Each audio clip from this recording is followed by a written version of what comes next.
Mateus capítulo 5, versículo de número 17 em diante, está escrito assim: Não cuideis que vim destruir a lei ou os profetas, não vim abrogar, mas cumprir. Porque em verdade vos digo que até que o céu e a terra passem, nenhum jota ou tilde se omitirá da lei, sem que tudo seja cumprido.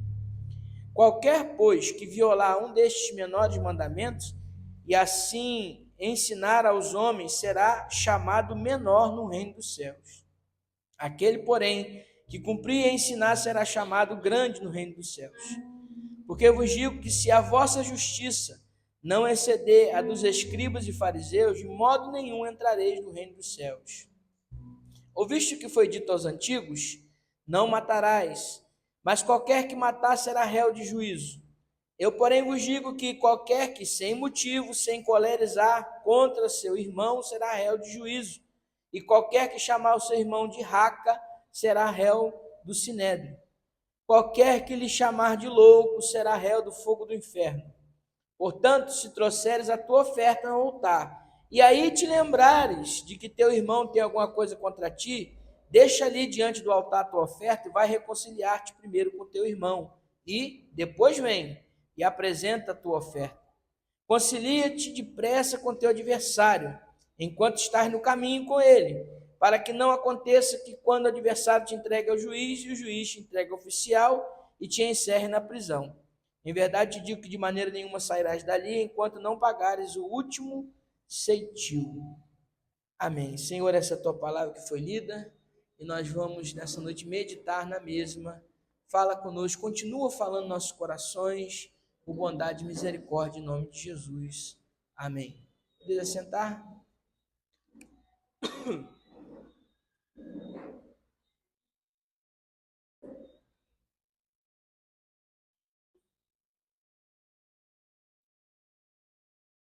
Irmãos,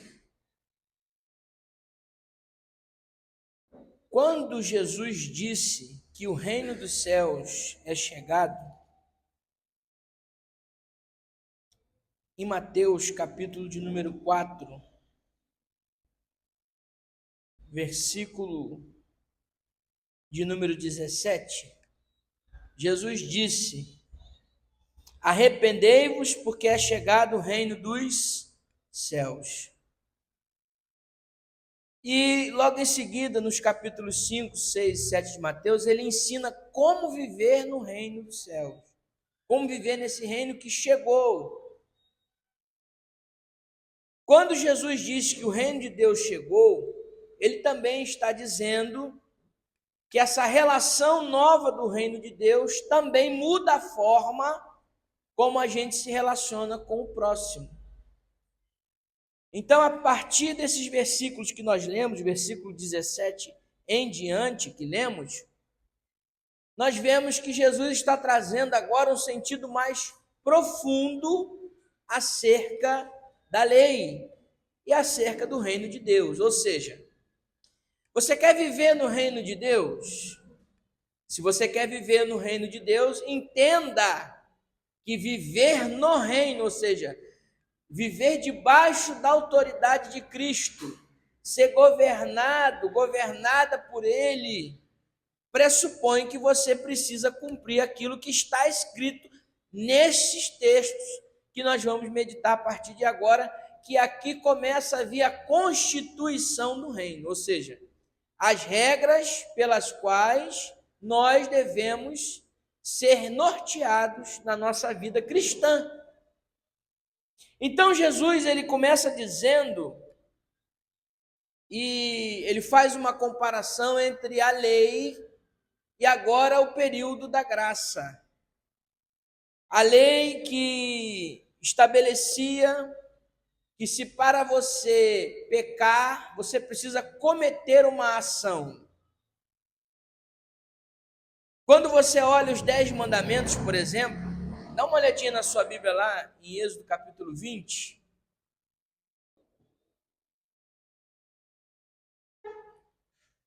Toda vez que nós falamos de lei, nós estamos falando de Êxodo capítulo 20.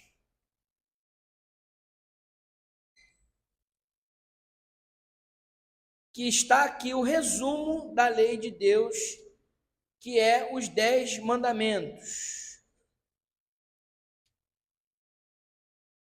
Tudo que você está vendo aí do versículo de número 2 em diante, versículo número 1 em diante, até o versículo 17, ou melhor dizendo, são os 10 mandamentos, as 10 regras de Deus sobre como ter uma vida plena, certo? Entre essas regras, existe aqui algumas das quais eu vou citar. Por exemplo, versículo 13, olha na sua Bíblia aí, não matarás. Ou seja, o pecado é não, pecado é matar. Não matar que é o certo. O pecado é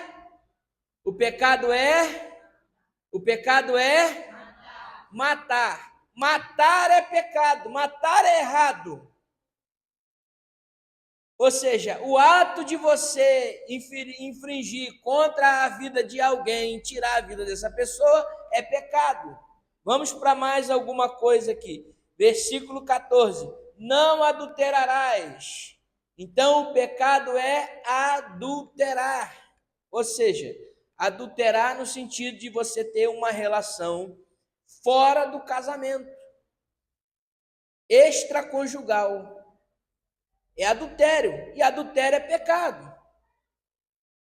Os 10 mandamentos aqui estão expostos, ou seja, as ações é que são pecado. Enquanto está no campo da ideia, não é pecado. Quando vai para a ação, é pecado. Quando o cara pega a arma e dá um tiro, é pecado. Mas até ele pegar a arma, planejar, até então não é pecado. Mas Jesus agora traz um outro conceito. Ele está dizendo que no reino de Deus não é mais agora como no tempo da lei. A graça, que as pessoas dizem assim, a graça é mais light, a graça é mais leve. Eu não sei de onde que tiraram essa ideia de que a graça é mais light, é mais leve.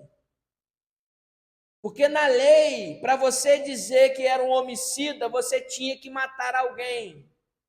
Na lei, para dizer que você era um adúltero, você tinha que adulterar com alguém. Na graça, Jesus começa dizendo o seguinte: não é mais agora o ato em si, mas a intenção. Ou seja, matar não é mais o pecado, o desejo de matar já é pecado. É aquela hora que você fala assim, se eu pegasse o fulano agora, eu dava cada... eu ia na cara dele. Você já pecou, você já é um homicida. O ato de adultério não é mais pecado. O fato de você olhar para uma mulher casada e desejar ela no seu coração, você já é um adúltero. Jesus está trazendo um novo sentido para a lei, mais profundo. Então ele começa a trabalhar alguns aspectos e traz que o problema, a perspectiva de Jesus é que o problema não é só quando praticamos a ação, mas quando desejamos praticar. No nosso coração nós já praticamos. A graça de Deus, ela é mais pesada do que a lei. Por favor, alguém que encontrar, fique de pé e leia Êxodo 21, 23 ao 25. Êxodo capítulo 21, versículo 23 ao 25. A lei, ela avalia o critério de retribuição, ou seja, o que você faz, você leva. Pode ler. Do 21, versículo 23 ao 25. Mas se houver morte, então darás vida por vida, olho por olho, dente por dente, mão por mão, pé por pé, queimadura por queimadura, ferida por ferida, golpe por golpe. Obrigado. A lei trabalhava a questão da retribuição. Olho por olho. Arrancou o olho, vai arrancar o seu. Arrancou um dente, arranca o seu. Você queimou alguém, você vai ser queimado, do mesmo nível. A lei trabalha a questão da retribuição. Tudo que você faz, você vai levar em troca. Você recebe a punição e acabou ali, foi feita a justiça. Mas na graça de Deus, o critério da retribuição não acontece mais. Porque você não precisa fazer alguma coisa para ser culpado e você ser julgado pelo que você fez. Basta você ter a intenção de praticar o mal. O mal agora não é mais a ação, mas o mal agora é a intenção. Ele passa a entrar no coração do homem e o homem passa a ser visto na parte de dentro.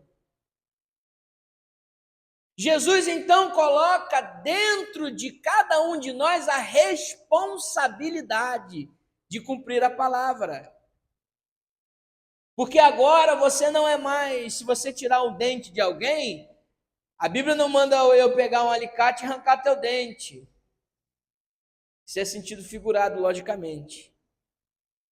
Se você hoje pecar contra um irmão, a Bíblia não manda você ir lá e pegar o teu irmão e fazer a mesma coisa com você que fez. Por exemplo, você vai na casa do teu irmão, você quebrou a cadeira dele. Só um exemplo. Se fosse no tempo da lei, ele tinha o direito de ir na tua casa e quebrar a tua cadeira. No tempo da lei, você pega e mata alguém. A pessoa da família tem o direito de ir lá e tirar a vida de alguém da sua família, tão importante quanto retribuição. Agora não. Agora o castigo é espiritual, porque a palavra entrou no coração do homem. Ou seja, não é mais você fazer, é você pensar. Então, se está aqui dentro, a consequência é aqui dentro também. Então a pessoa começa a fracassar espiritualmente quando vive uma vida de pecado, porque o pecado não é mais fazer, o pecado é pensar, é colocar no coração o desejo de fazer. Então é no coração que você recebe a sentença. Você peca e o Espírito de Deus faz você sentir a angústia do pecado. Você erra e o Espírito Santo faz você sentir o vazio da presença. Você sente aquele gelo na alma. Fez alguma coisa errada? Eu estou falando do salvo, porque o ímpio ele não se importa em fazer nada errado. O salvo, quando pratica uma ação errada, ele agora não vai mais ser punido fisicamente, mas espiritualmente. Você começa a sentir vazio, você começa a sentir fraqueza espiritual, você começa a sentir desânimo, você começa a sentir vontade de não sair mais de casa, não vir para a igreja. Você tem vontade de fazer tudo, trabalhar, estudar, passear, mas vir para a igreja não, o desânimo vem a angústia, vem a tristeza. Nas coisas espirituais você perde o ânimo, você perde a vontade, você perde o favor. É porque tem coisas aí dentro que precisam ser limpas pelo sangue de Jesus. E o fim último, por fim, se você não se arrepende, você perde a salvação. Então é uma coisa séria. A vida espiritual agora se tornou uma coisa séria. Ela não é mais uma consequência externa, ela é uma consequência interna. Jeremias, capítulo de número 31, versículo 33. Se cumpre agora na nova aliança a profecia de Jeremias, 31, 33. Uma irmã aí que achar, por favor, uma irmã, não dá para a irmã aí ler. Fique de pé e leia, quem achar. Olha lá. 31, versículo 33.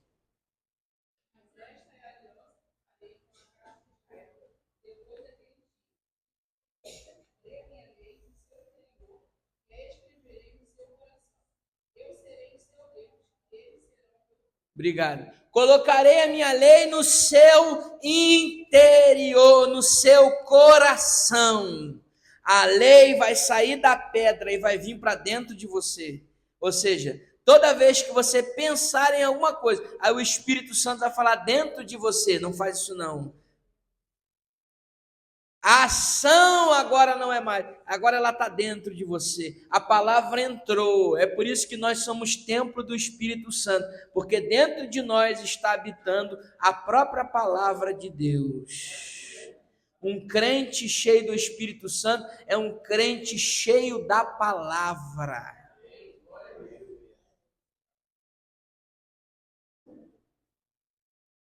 Então Jesus muda agora o parâmetro de justiça, versículo de número 20 do texto que nós lemos, Mateus capítulo 5. Porque eu vos digo que se a vossa justiça não exceder dos escribas e fariseus, de modo nenhum entrarei no reino dos céus. Os escribas e os fariseus, que são os religiosos, e essa palavra hoje está muito em uso, né? Ah, fulano é religioso. Mas o que significa ser religioso? Fala-se muito sobre religiosidade, mas não se diz o que é. Ah, fulano é religioso, fulano é fariseu. Mas o que é ser fariseu? O que é ser religioso?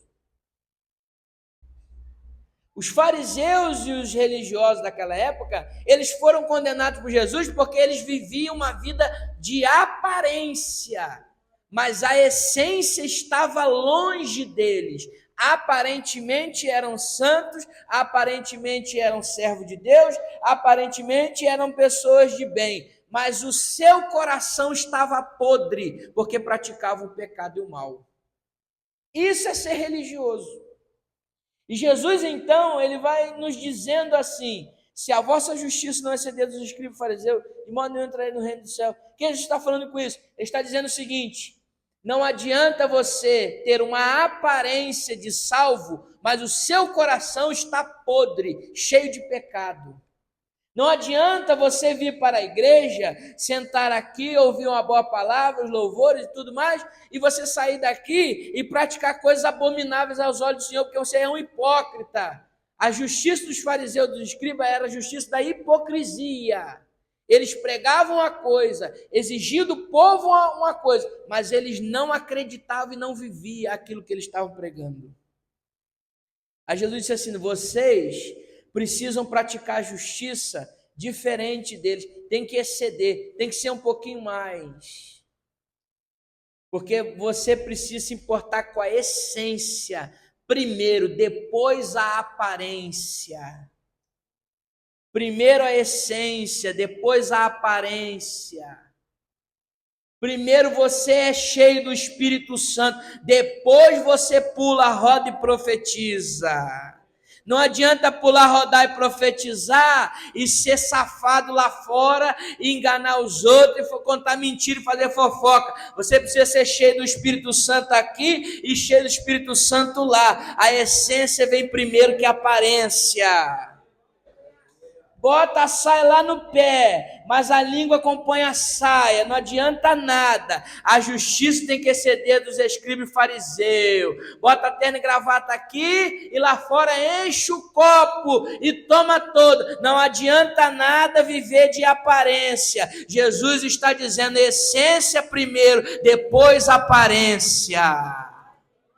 Porque também não é possível que uma pessoa que viva a essência não tenha nada de aparência. Não é para você não ter aparência, é para você viver e depois mostrar.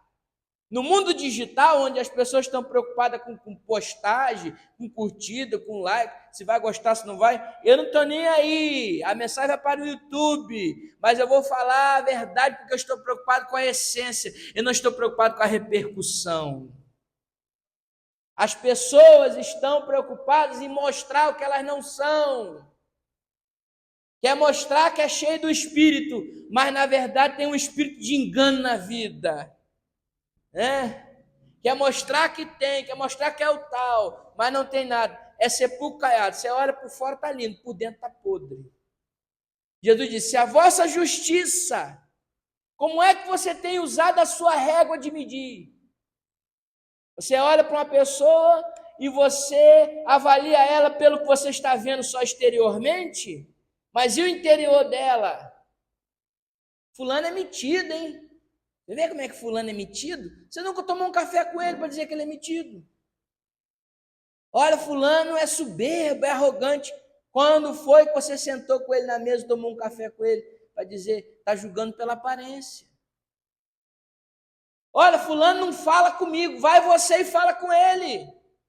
Quebra esse negócio de que, não fala comigo, não olha para mim. Quebra isso na sua vida em nome de Jesus. Vai até a pessoa. Ela não falou, você vai até ela, aperta a mão dela e diz a paz do Senhor Jesus. E acaba com esse negócio. Vamos viver a essência e esquecer da aparência. Aí Jesus continua dizendo, versículo 21 e 22. Ouviste que foi dito aos antigos, não matarás. Mas qualquer que matar será réu de juízo. Eu, porém, vos digo, a régua de Jesus, ela é navalha. Não matarás, será réu de juízo. Eu, porém, vos digo. Vamos descer mais um pouquinho essa régua aí. Qualquer que sem motivo se encolerizar contra o seu irmão será réu de juízo. E qualquer que chamar seu irmão de raca será réu de sinédrio. Qualquer que lhe chamar de louco será réu do fogo do inferno. Duas coisas Jesus coloca aqui. Primeiro, que a ira é o início do homicídio. Então, a ira é pecado. Diga comigo assim, eu não posso dar lugar à minha ira. Efésios capítulo 4, versículo 26 e 27. Quem achar primeiro, fique de pé e leia. Isso aqui é difícil. Principalmente tem um pessoal que é meio esquentado, que é difícil. Mas ser crente não é fácil não, gente. Estão pensando que é fácil? Fácil não. Teve uma vez que um aluno me fez uma pergunta no seminário, aí eu respondi para ele, pastor, mas isso aí é muito difícil. Eu falei, mas não disse que é fácil. Ser crente é difícil. Vamos lá, Efésios 4, 26 e 27, por favor. Rapidinho. Pode ler quem achou, qualquer pessoa que achou, pode ler. Lê, Mateus.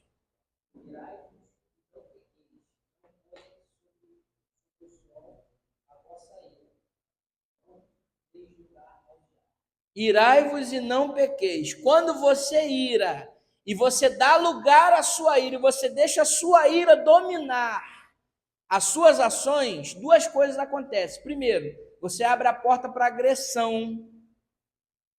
Você agride com palavras, você agride com a mão mesmo, com o pé, vai falar. Você abre a porta para agressão. Quando a sua ira controla as suas ações, você começa a agredir com palavras e agredir fisicamente. Segunda coisa que acontece, você abre uma porta no mundo espiritual para Satanás. Porque o mesmo texto que diz, não deixe se pôr o sol sobre a vossa ira, irai-vos, mas não pequeis, é o mesmo texto que está dizendo, não deis lugar ao diabo. Porque quando você deixa a sua ira dominar você, Satanás entra. A ira é uma obra da carne. Ela só se manifesta no coração aonde há espaço para ela se manifestar. Meu irmão, você está irado? Não tome decisão irado. Não converse com a sua esposa, com seus filhos irado. Você vai falar o que não deve, fazer o que não deve. E vai se arrepender logo em seguida. Ficou irado? Os casados, pega um copo de água, enche a boca. Hum.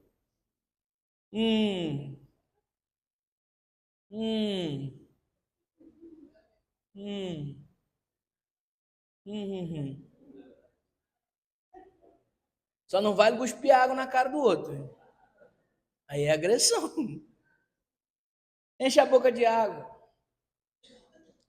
Na hora que você encher a sua boca de água, você vai começar a respirar, a ira vai passando, vai passando. Se não der certo, segue o conselho do meu sogro. Meu sogro é uma pessoa muito simples, um pescador, uma pessoa de muito caráter. Dia que eu fui pedir a mão da Isabel em casamento, que ele já conhecia a filha dele, Isabel. Já conhecia a filha dele, ele disse assim, vou lhe dar um conselho. Quando a mulher começar a falar muito na sua cabeça, vai no mercado e compra 1 quilo de batata. Ô homem sábio, lá em casa todo dia tem batata.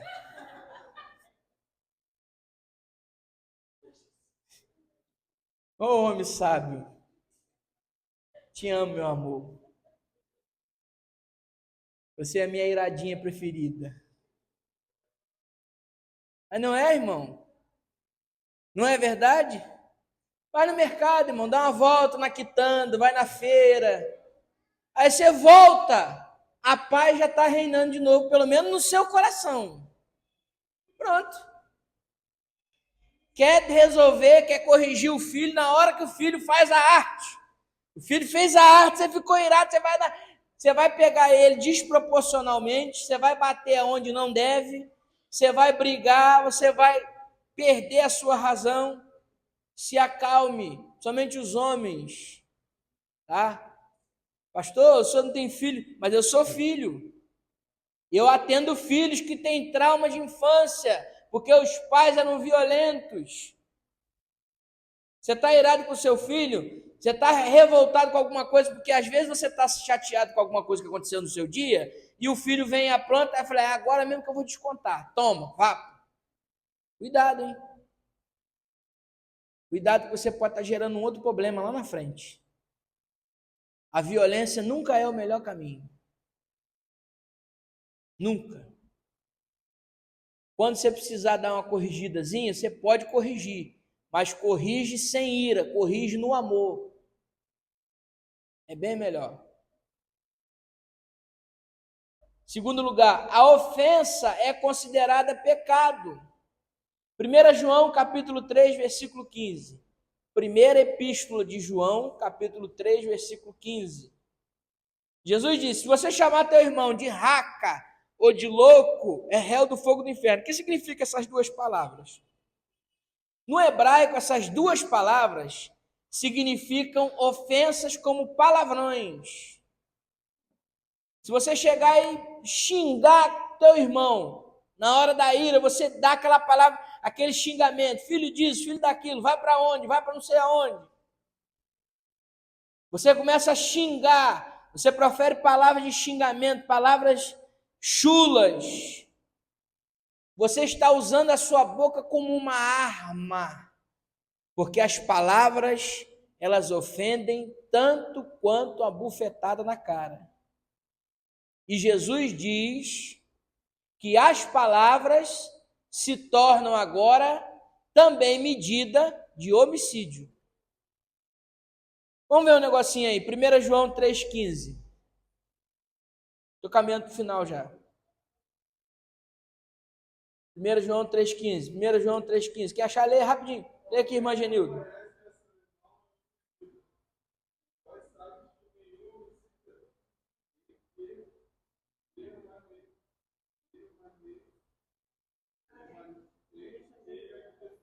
Isso. O que é que diz no início? Qualquer que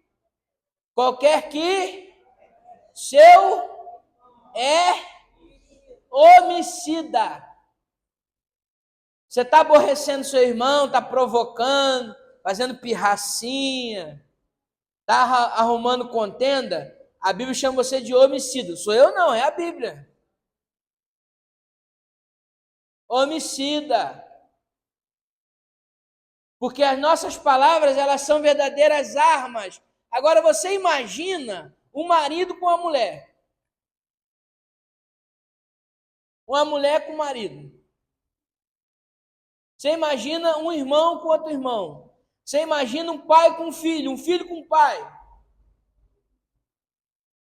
Porque se você for estudar a lei brasileira, você vai ver que dependendo do homicídio, a pena se agrava. Né? Se for o filho que matou o pai, é uma coisa. Se for uma pessoa desconhecida, é outra. A pena é outra. Então vamos trazer para o mundo espiritual esse negócio só para aplicar aqui. Você imagina você ofender um desconhecido. Você já é homicida. Você ofender alguém da sua família é homicídio qualificado. Você ofender o seu pai é patricídio. Você está matando seu pai. Agora, se você ofende com ira o seu pai, é homicídio triplamente qualificado. Ofende um filho, você está matando seu filho. Você está cometendo um homicídio contra o seu filho. Isso é muito sério. Culto de ensino é para quem quer ir para o céu, porque quem quer ir para o céu escuta isso, pondera no coração e diz: eu preciso mudar a minha atitude.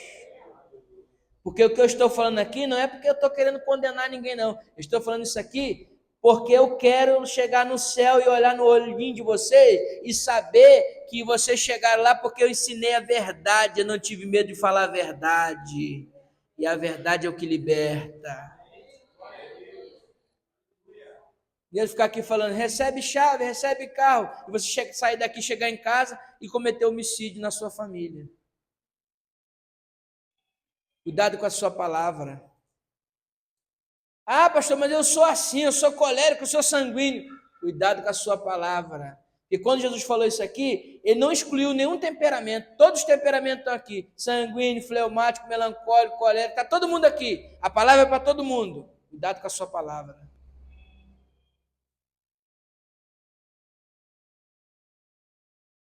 E para fechar, Jesus então encerra dizendo que o culto agora não é mais um ritual.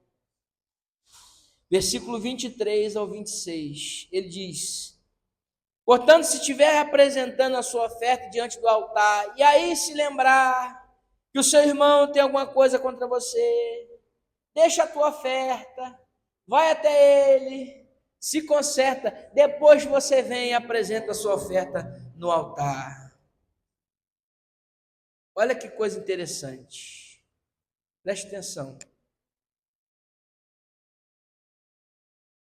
No Antigo Testamento, para uma pessoa ser aceita por Deus como num culto, bastava ela levar um animal, sacrificar, participar do culto. Não tinha problema se ela estava de mal com alguém. Não tinha problema se ela tinha ofendido alguém. Ela só chegava, participar do culto e ir embora. Aí Jesus traz um novo sentido para isso. Ele diz o seguinte: Deus só aceita o seu culto se você tiver paz com o teu próximo. Romanos capítulo 12, versículo 18. Hebreus capítulo 12, versículo 14. Dois textos. Romanos 12, 18 e Hebreus 12, 14. Quem achar, fique de pé e leia.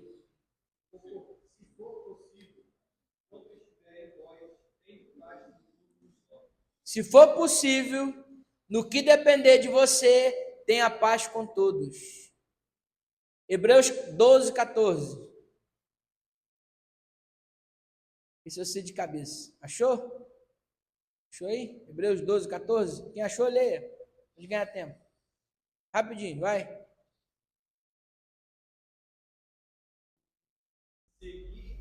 Seguir a paz com todos e a santificação, sem a qual ninguém verá o Senhor. Seguir a paz com... É por isso que a gente cumprimenta o nosso irmão com a paz do Senhor. Olha para o seu irmão aí, cumprimenta ele com a paz do Senhor. Fala, a paz do Senhor Jesus. Só dá paz quem tem paz. Você tem paz, transmite paz. Se depender de você, tenha paz com todos. Seguir a paz e a santificação, sem a qual ninguém verá o Senhor. E quando chega no assunto marido e mulher, 1 Pedro 3,7, agora vai pegar para os casados, hein? Por isso que Paulo falou, ao solteiro eu digo, fique como eu, não se case. Porque casou, o negócio é mais forte. 1 Pedro 3,7. Igualmente, vós, maridos, coabitai com ela com entendimento, dando honra à mulher como vaso mais fraco, como sendo vós os seus co-herdeiros da graça da vida, para que não sejam impedidas as vossas. A Bíblia está dizendo que se o marido forçar a mulher numa relação íntima, que ela não queira, Deus não ouve ele. Ou seja, se você não tem paz com a sua esposa, você pode orar aqui de joelho no caroço do milho a noite toda, Deus não vai ouvir nada. Tua casa não pode estar desmantelada. Tua casa tem que estar em ordem. Porque se você não está bem no seu casamento, Deus não te ouve. Mas se você está bem, o avivamento é lá e o avivamento é cá. O avivamento é lá e o avivamento é cá.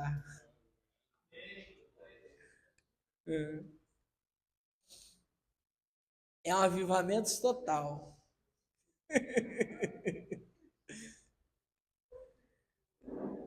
Nós temos que ter paz para cultuar. Se tu vier ao altar, lembrar que teu irmão tem alguma coisa contra ti, vai a ele, se conserta com ele, depois você volta, porque Deus não recebe culto de quem anda de mal com os outros. Você está sem falar com alguém, vai até essa pessoa, urgentemente se conserta, porque Deus não recebe o teu culto, nem o teu glória, nem o teu aleluia. Mas quando você está em paz, você dá glória daqui, dá aleluia aqui, e o céu se abre sobre a sua vida, e você é cheio do Espírito Santo.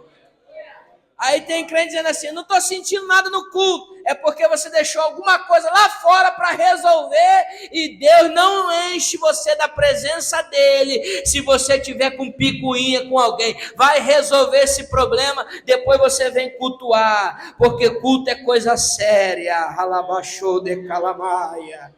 Culto é relacionamento com o céu. Se não tem relacionamento na terra, não tem como se relacionar com o céu. João diz, se eu digo que amo a Deus, não, meu irmão, eu sou mentiroso, não tem verdade em mim. Pastor Paulo Lever Macalão traduziu vários hinos da harpa aí. Ele disse o seguinte, ser crente não é difícil, difícil é aturar os irmãos. E falava isso. Pastor Paulo Lever Macalão. Ser crente não é difícil, difícil é aturar os irmãos. Porque tem uns irmãos, umas ovelhas que dá vontade de sacrificar o Senhor em holocausto. Não é verdade? Mas quanto mais te aborrece, mais você tem que amar. Porque você só pode dar o que você tem. E cantore raçuia, estou sentindo Jesus aqui nessa palavra. Você só dá o que você tem. A pessoa tem ódio, você tem amor. A pessoa tem raiva, você tem carinho. A pessoa vem falar de você, você só fala coisa boa dela. Porque da sua fonte só sai água doce, não sai água amarga. Tá me entendendo? E calabachuri canterreua. Ah, pastor, mas estão falando. Irmão, você só tem que transmitir aquilo que você tem. Guarda o que você tem. O que é que você tem aí no teu baú para você guardar? Guarda o que você tem para que ninguém tome a tua coroa. Mas o que é que você tem? O que é que você tem? Xalamandaragaçuide calamai.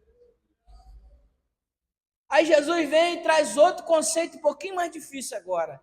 Está vendo como é que o evangelho é difícil? Mas não é impossível não, senão nós não estávamos aqui. Ele diz o seguinte, se você tem uma rixa com alguém, vai até a pessoa e se conserta depressa com ela. Vai depressa. Não deixa para amanhã o conserto que você pode fazer hoje. Que amanhã pode ser tarde. Existem concertos que eu já vi pessoas tentando fazer no velório. O caixão está estirado e a pessoa está lá, me perdoa, me perdoa. Agora já foi. Agora já foi. Vai lá, resolve isso.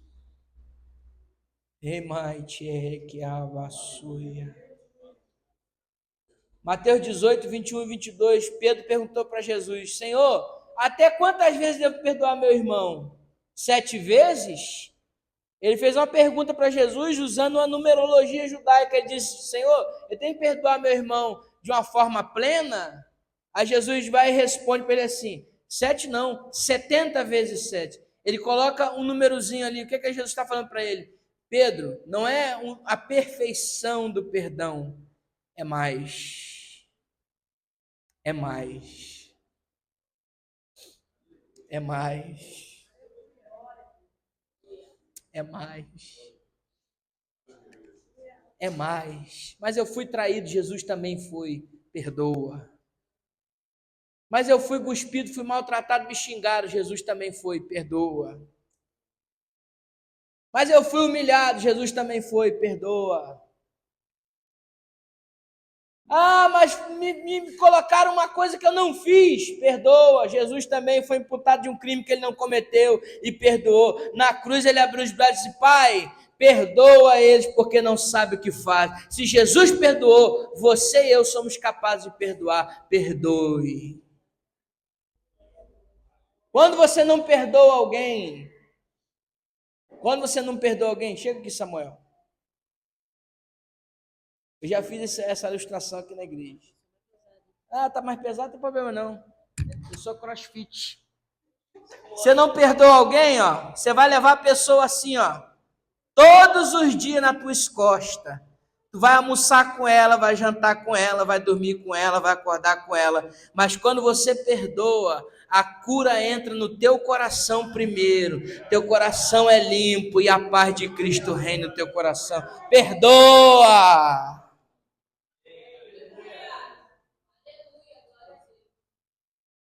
Tem pessoas que pedem perdão à toa. Ela tropeçou no seu pé e fala: perdão. Não, tropeçou no seu pé é desculpa. Porque desculpa é quando você comete um equívoco. Perdão é quando você fere alguém, mesmo sem saber que está ferindo. Ah, mas eu não sei que estou ferindo. Se você está sentindo que a pessoa está com um negócio com você, vai lá, libera o perdão. Pede desculpa, não. Desculpa é quando você comete um erro. E perdão é quando você fere. Perdão é coisa muito séria. Desculpa não é perdão. Perdão não é desculpa. Baixa tua cabeça, fecha teus olhos.